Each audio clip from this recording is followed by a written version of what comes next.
রাধে রাধে, শুভ সকাল। কেমন আছো তোমরা সবাই? আশা করছি রাধারানীর কৃপায় সবাই ভালো আছো। আরেকটি নতুন ভিডিও নিয়ে তোমাদের সামনে চলে এলাম। প্রথমে আমার রাধা দামোদরকে তোমরা সবাই দর্শন করো। ঠাকুরের বাসনগুলো আমি বেশিরভাগ দিনই রাত্রে মেজে রাখি, আর এখন এই বাসনগুলো প্রথমে সাজিয়ে নেব।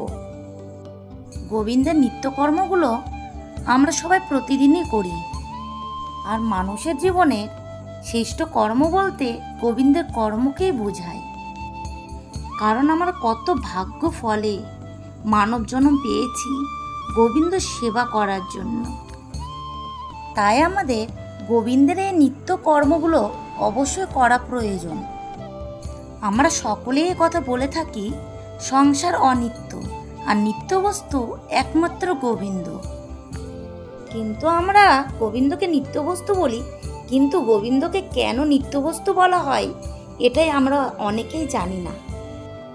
কারণ দেখো, আজ আমরা বেঁচে আছি, আমাদের পাশে গোবিন্দও আছে, কিন্তু যখন থাকবো না, মৃত্যুবরণ করব, মৃত্যুর পরও আমার গোবিন্দ থাকবে। এইভাবে আমাদের কতবার জন্ম হয়, কতবার মৃত্যু হয়, কিন্তু আমাদের গোবিন্দ কিন্তু রয়েই যায়। সেই কারণে এই সংসারে সব কিছুই অনিত্য, সব কিছুরই বিনাশ আছে, কিন্তু আমার গোবিন্দ নিত্য, তার কোনো বিনাশ নেই। গোবিন্দ সর্বদা আছেন। তাছাড়াও আমরা এই জড়জগতে যে দেহই ধারণ করি না কেন, সেই দেহেই গোবিন্দ আত্মারূপে বিরাজ করে, সর্বদা আমাদের সঙ্গে থাকে। তাই গোবিন্দ সর্বদা সব স্থানেই আছেন। এই জড়জগতে আমরা সকলে মায়ায় আবদ্ধ, তাই মায়ায় আবদ্ধ হয়ে গোবিন্দকে ভুলে গেছি, যে সর্বদা আমাদের সঙ্গে ছিল। কিন্তু আমাদের গোবিন্দ এত করুণাময়, সে সবসময় তার কথা মনে করে দেওয়ার জন্য তার প্রতিনিধিদের সবসময় আমাদের সামনে পাঠায়। সে প্রতিনিধি বা কে? সে প্রতিনিধি হলেন আমাদের শ্রী গুরুদেব। সে আমাদেরকে আবার গোবিন্দের সেই সন্ধান দেন, তার সেবা করার আবার সুযোগ করে দেন। তিনি মনে করিয়ে দেন যে জীবের একমাত্র লক্ষ্য, একমাত্র জীবনের উদ্দেশ্যই গোবিন্দ সেবা করা। আর এক প্রতিনিধি হলেন আমার গোবিন্দের প্রিয় ভক্তগণরা, প্রিয় বৈষ্ণবগণরা। তাই গুরুদেব উপদেশ দেওয়ার পর তার শিষ্যকে বলে যান, তুমি ভক্ত সঙ্গ করো।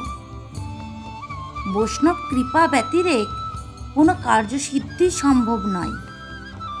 গোবিন্দের সেবা কাজে কিছু থাক বা না থাক, গোবিন্দ শুধু বলে গেছেন, তোমরা প্রেম ভক্তি সহকারে আমাকে সেবা করো, তাহলেই আমি সন্তুষ্ট, আর কিছু প্রয়োজন নাই। গোবিন্দ নিজের মুখে বলেছেন যে আমার ভক্ত যখন আমার সেবা করেন, আমি তখন দেখি না সে কোন উপচারে সেবা করছে, কোন বা নিয়মে সেবা করছে, শুধু আমি দেখি সে কোন ভাব নিয়ে, কোন ভক্তি প্রেম নিয়ে আমার সেবা করছে। আমরা জীব কি বা গোবিন্দকে দিতে পারি?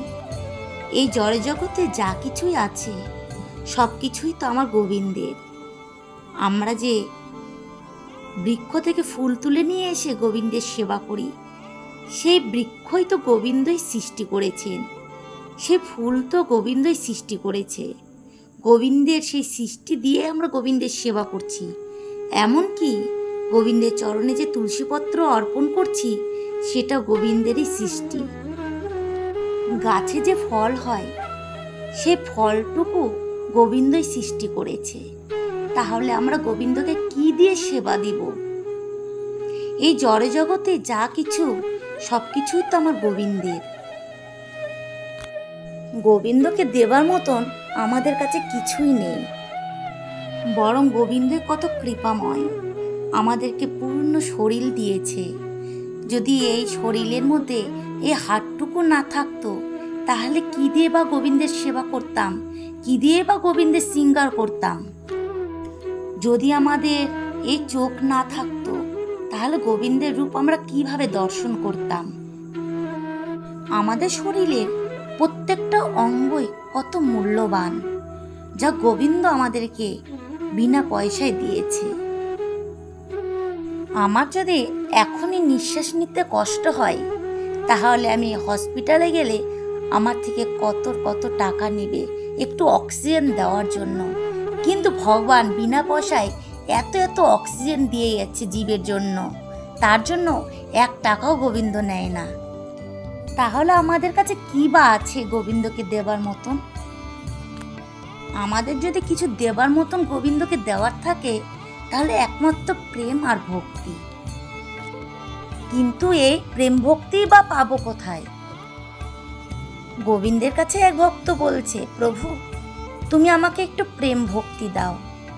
গোবিন্দ বলছেন, আমি তো প্রেমের কাঙ্গাল, আমি কোথায় পাবো ভক্তি, কোথায় পাবো প্রেম? ভিখারির কাছে কেউ যদি কিছু চায়, সে কি দিতে পারে? তাহলে যার কাছে ধন আছে তুমি তার কাছে চাও। তখন সে জীব বলছে, আমি তাহলে কার কাছে যাব? কোথায় গেলে আমি একটু ভক্তি পাবো, প্রেম পাবো? বলছে, যাও তুমি বৈষ্ণবের কাছে যাও, ভক্তের কাছে যাও, তাদের কাছেই একমাত্র প্রেম ভক্তি আছে। ভক্তের কাছে এই প্রেম ভক্তি আছে বলেই এই জড় জগতে যত ধরনের সুখ আছে, তাদের কাছে সব সুখ তুচ্ছ। তাই যখনই বৈষ্ণব দর্শন হবে, অবশ্যই তাকে দণ্ডবত জানাতেই হবে। এ কথা ভাবলে হবে না ইনি ছোট বৈষ্ণব, উনি বড় বৈষ্ণব, কারণ বৈষ্ণবে কখনো ছোট বড় নেই। শুধু বৈষ্ণবের প্রতি বিশ্বাসটুকু রাখতে হবে যে ইনি বৈষ্ণব, তাহলে বৈষ্ণব কৃপা লাভ করা যাবে।